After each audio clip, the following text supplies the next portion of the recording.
In today's video, we're going to be making a canvas that can zoom in and out based on where your cursor is, as well as let you pan around inside of it.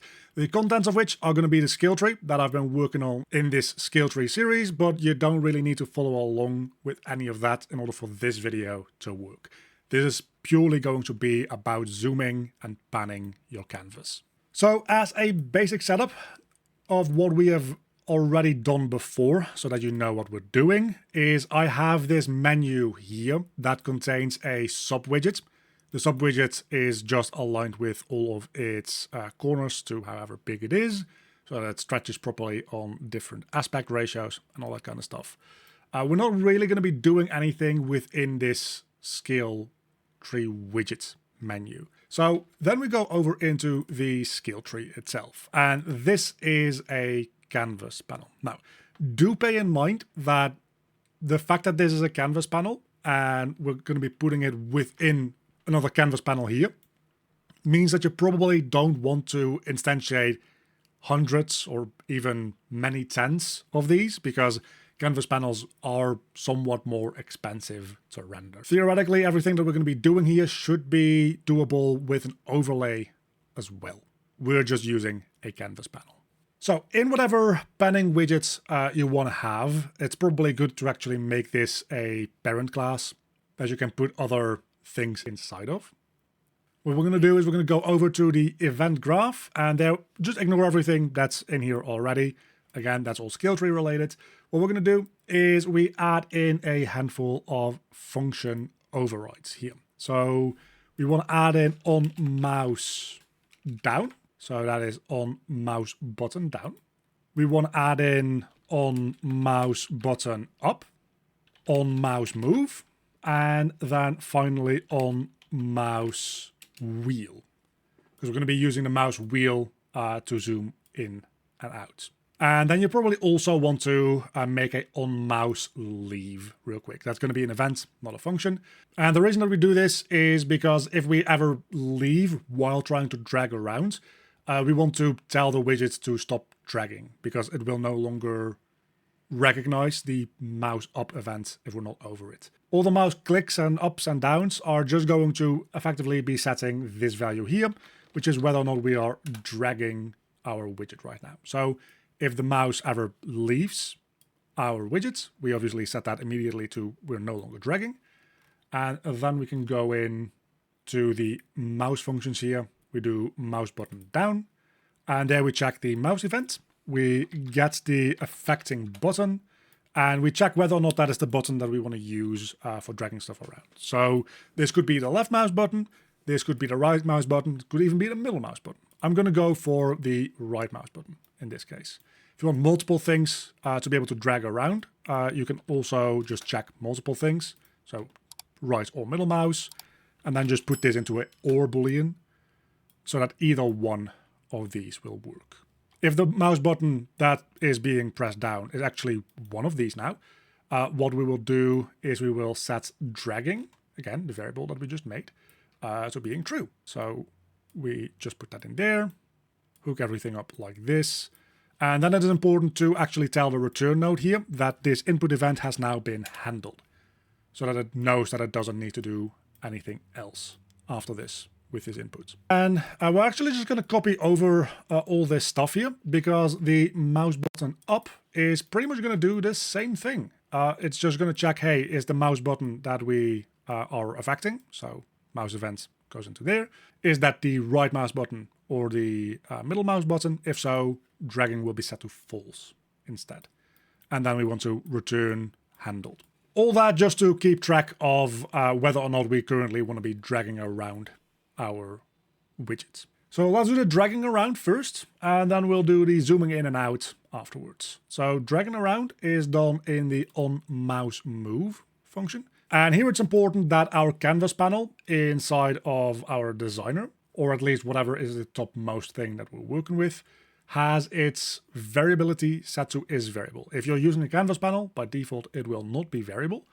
So you want to check this tick box to make it a variable, because we're going to be using the reference to it in our code. We get our canvas panel, and we get its transform. That's going to be a struct, one of those dark blue things. We split the structure bin, because what we're going to want to do is we want to get its current transform translation. That is how much it is shifted to the left, the right, the up, or the down. And we're going to be adding our mouse cursor delta to that. Of course, we only do that if our dragging Boolean variable is true. So we just drag that in, convert that to a branch, and if that is true, what we do is we get our mouse event, we get the cursor delta. That just tells us how much our mouse has moved between the last time this was called and this time. And we add that to our current transformation. If we add those two things together, and then we just get our canvas and we set the render translation specifically, that's pretty much everything there is to that bit of it. Again, this needs to then also return the fact that it was handled, so that the widget system knows that the mouse movement doesn't need to do anything else. And as simply as that, we can now open this up and we can see with the right mouse button, we can already drag this around. If I use the middle mouse button, we can also drag it around. The mouse button leaves, it stops dragging around, and that means that our panning just immediately already works. That's the easy bit. It's actually surprisingly, stupidly easy to pan around an image in Unreal. The next tricky bit is going to be the mouse wheel, because we want to be able to zoom in and out.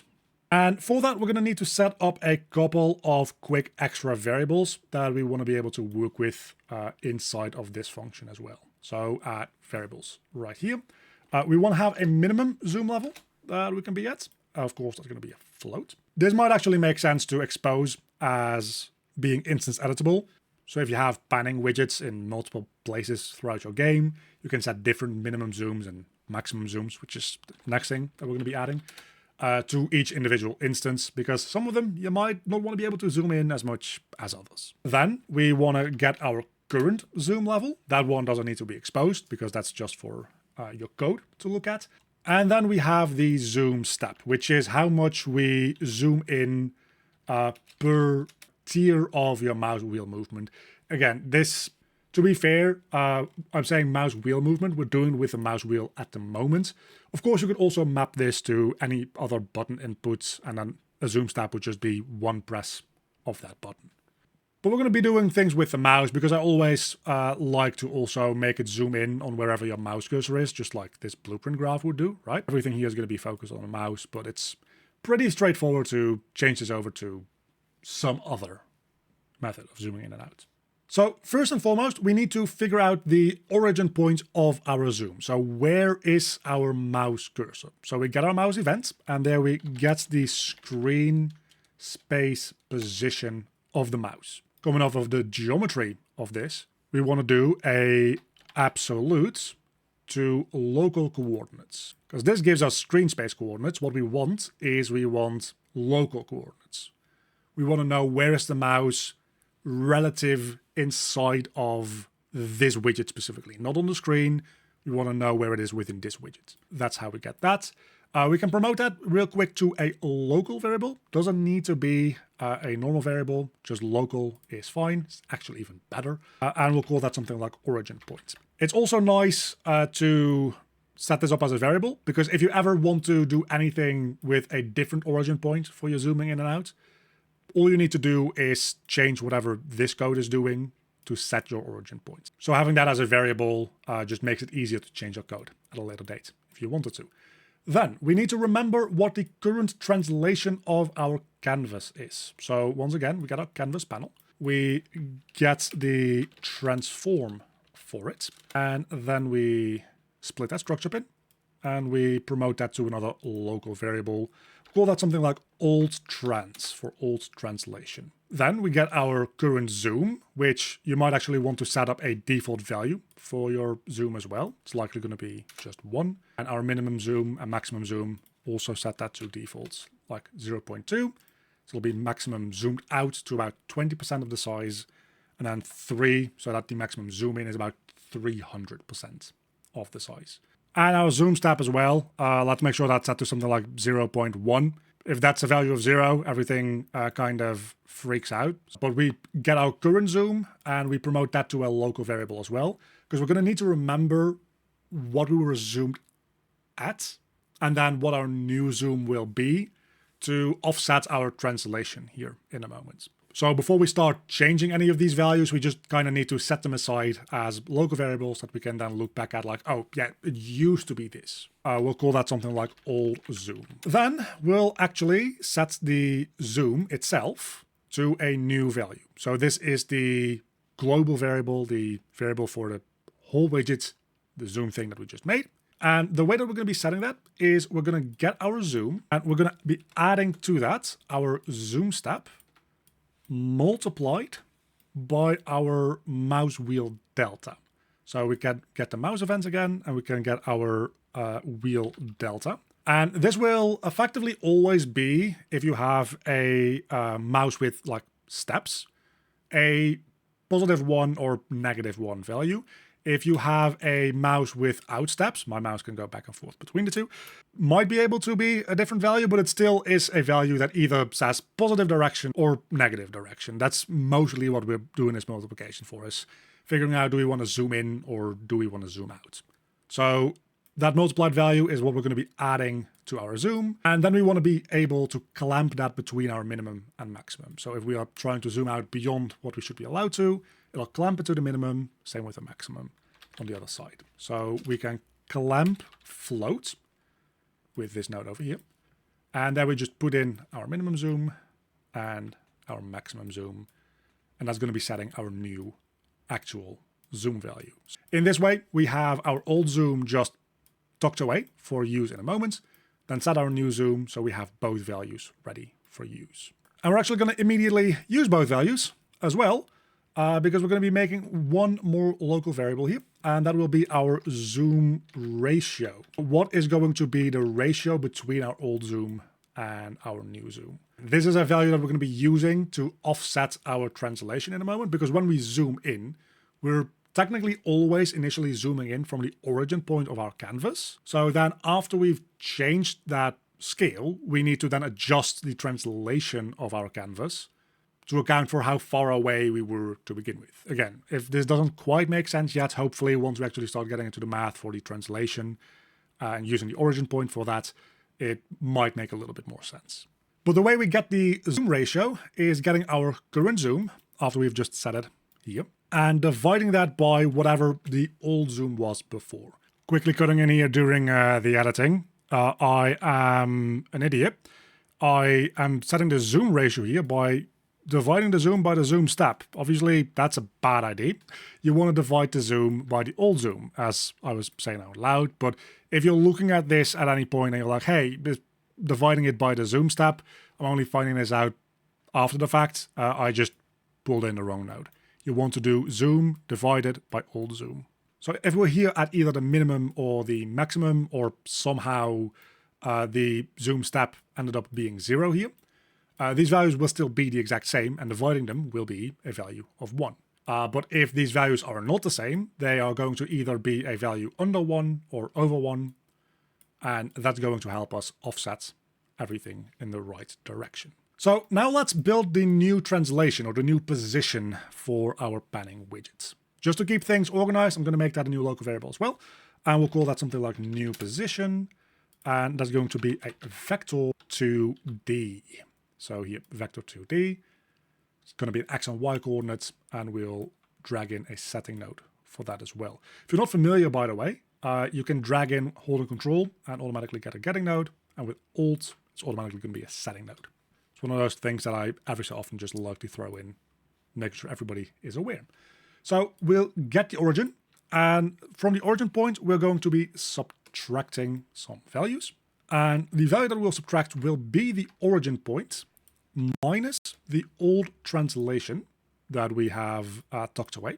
And then we will multiply that with the zoom ratio. So what this does is it checks, hey, how far away is our origin point from our current translation? So let's say we have a square. I just opened up a painting program real quick because my on-screen painting isn't working. And this is our 0 point, right? We have everything aligned to 50%. Our translation says we are about like 100 translated away. So Our translation point is over here, and our cursor is, let's say, over here. What those two nodes are doing that we just placed is getting the difference between these 2 points. That's what we're doing. And then we're multiplying that by the ratio between our old zoom and our new zoom, so that we know what the delta, the difference between these two, will be with our new zoom as well. So then when we know that difference, we can subtract that from our origin point, and that will be the new translation. So now that we have those values, it's just a matter of getting our canvas panel again. So we have a canvas panel reference already here. So let's just copy paste that. And we can just set the render scale and set the render translation. And make sure that you use translation and not transform. And then we simply just get our zoom and our new position, and those are going to be set to our scale and our render translation. And then, of course, our return node here needs to make sure that we tell it that it is handled. Now, in your panning widget itself, you might want to go into the render transform and set the pivot to being 0, 0 instead of 0.5, 0.5. Because what you'll find is everything actually kind of works fairly well now. If I try to zoom in, and I zoom in with my cursor right around the center, it actually zooms in and out based on a point right here. If I zoom in and out with my cursor in the top left, it zooms out around the center. So everything is just offset by about 50% of the size of the widget. And that is because the widget itself here is actually pivoting from its center. So it kind of has a built-in offset. You can update your code to get your origin point and then subtract half the size of the widget. What you can do instead, which is just much more straightforward, is setting your pivot to 0, 0. So it actually pivots from here, which means that everything will be lined up now. So if we just zoom in and out now, you can see it actually zooms in and out based on my cursor's position. And if I put this on the face, you can see zooming in and out, the face itself here relatively stays under my cursor. So we've got this panning, we've got zooming in and out. So if you want the project files for everything, start to finish, for the entire skill tree system, even if you've just watched this for the panning and zooming widgets, there's links down below in the description for YouTube members and patrons to get the full project files for everything, of course, including this panning and zooming. And a very big thank you to all my Patreons. You can see them on screen right now. If you want to help support the channel or get any of the project files in any of my tutorials, there's a link down below to the Patreon page to support me, or alternatively as a YouTube member. My Cave Student tier supporters, Oiku, Earl, Monseville Erno, and my Cave Digger tier supporters, Mauricio Farias.